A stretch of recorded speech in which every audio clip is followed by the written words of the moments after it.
각 교육장님 다 계시는데요. 우리 학교 시설에 대해서 우리 교실이든 운동장이든 체육관이든 사용을 할 수 있게끔 하고 있죠. 그리고 그것은 관리자라고 합니다. 우리 전라남도 교육학예에 관한 시설 사용 절에에 보면 관리자라고 돼 있고 그 기관의 장을 얘기합니다. 그렇다면 교육청의 직속 기관인 경우에는 직속 기관장일 것이고, 그리고 학교 같은 경우는 학교장 선생님이 되시겠죠. 그런데 요 부분에 대해서 몇 가지 말씀을 좀 드리겠습니다. 우리가 사용료를 받게 됩니다. 부득이한 이유로 받게 되는 것이죠. 사실은 임대료는 아니지 않습니까? 우리가 임대사업자를 가지고 있는 사람들이 아니기 때문에 사용료를 받는 것인데, 그 사용료의 의미에 대해서 한번 이야기를 나눠볼까 합니다. 예를 들어 우리가 운동장을 사용을 한다. 그러면 최소한의 우리 기준들이 있습니다. 기준표에 보면. 그리고 체육관을 사용할 때는 뭐 몇 시간일 때는 얼마 이렇게 돼 있습니다. 그래서 체육관에 대한 얘기를 좀 해보겠습니다.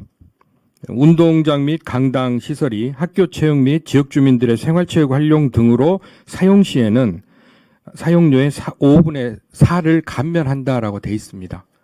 그렇죠? 지금 그렇게 하고 있습니까? 교육장님들 확인해 보셨을까요? 물론 기준에서 하겠죠. 그런데 이 절의 5조 3항에 보면 관리자는 제1항에도 불구하고 시설의 유지 관리상 필요한 경우 제1항에서 정한 사용료의 100분의 20 범위에서 추가로 징수할 수 있다라는 조항이 있습니다. 그래서 이 조항을 가지고 개정을 해야 되느냐 말아야 되느냐 논의가 있었던 것으로 압니다. 자, 무슨 얘기냐면, 자, 이 조항을 한번 보겠습니다. 시설의 유지 관리상 필요한 경우, 이 경우가 과연 우리가 문구를 어떻게 해석해야 될지에 문제가 생기는 겁니다. 그래서 추가 징수가 할 수 있다고 됐기 때문에 이 추가 징수가 지금 현장에서 이루어지고 있습니다. 알고 계시죠? 그런데 이 추가 징수가 관리자의 재량에 따라 맡겨놨기 때문에 다 다릅니다. 그래서 어떤 학교는 그냥 사용료만 받고, 근데 거의 대부분은 사용료만 받지 않습니다. 추가 징수를 합니다. 수도세, 전기세의 개념으로. 근데 저희 11대 의원님들이 이 부분에 대해서 이야기를 나눴었고, 그때 수도세와 전기세에 대한 부분이 이 사용료에 다 포함이 돼 있다라는 그런 유권 해석을 공간에서 내렸던 것으로 압니다. 그런데 지금 일선에서는 지켜지지 않고 있습니다. 혹시 영상이 되나요? 영상 한번 틀어주세요. 학교에서 추가 징수 현황을 해봤습니다. 그랬더니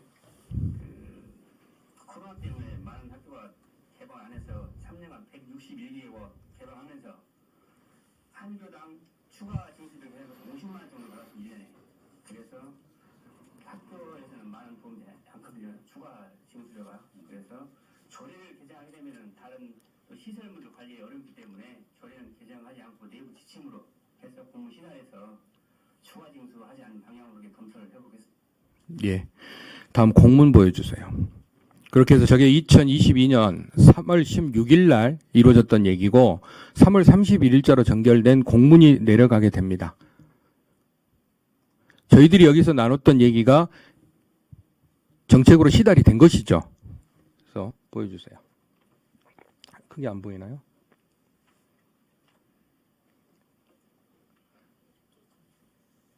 저 밑에 형광펜으로 되어 있는 것만 읽겠습니다.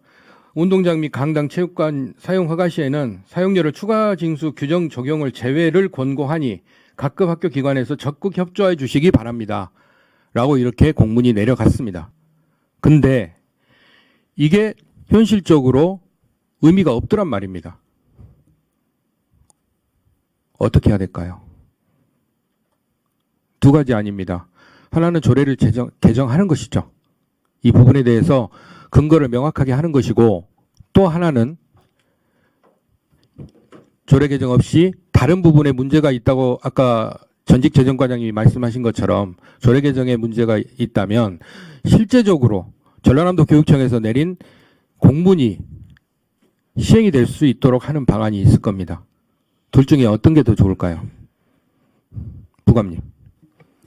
전 후자가 좋을 것 같습니다. 안 되는데요. 위원장님, 제가 다 알지는 못하겠지만 저 공고 부분하고 협조 고문의 일차적인 영향이 강제적으로 이렇게 되는 강제성이 없습니다. 강제성이 없다서 좀 그런 부분이 네. 있는데 그래서 말씀드리는 겁니다. 비법률적 수단이 좀 있을 수 있으니까요. 네. 그 부분은 좀 교육자님들도 공감하시는 부분이 있으실 테니까 그 부분을 좀 비법률적인 방법으로 좀 하시는 게 어떠실까 싶습니다.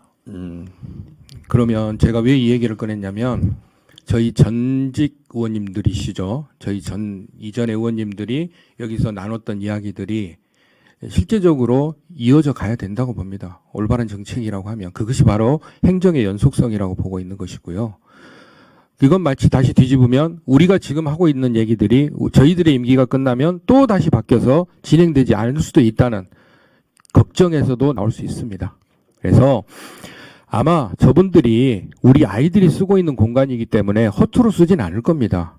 그분들 중에 일부는 교육자일 수도 있는 겁니다. 교육공무원일 수도 있고요. 자기 아이가 그 학교에 다니고 있을 수도 있습니다. 근데 그런 분들한테 우리가 통 크게 사용할 수 있도록 해드리고 최소한의 사용료를 받았으면 거기에 추가 징수는 글쎄요.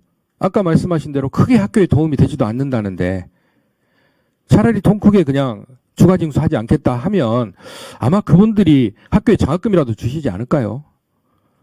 저는 그런 모습들이 더 선진적이고 정감 있다고 저는 봅니다.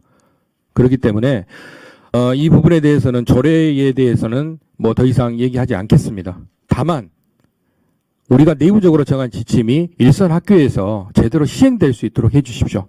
그렇게 하시겠습니까?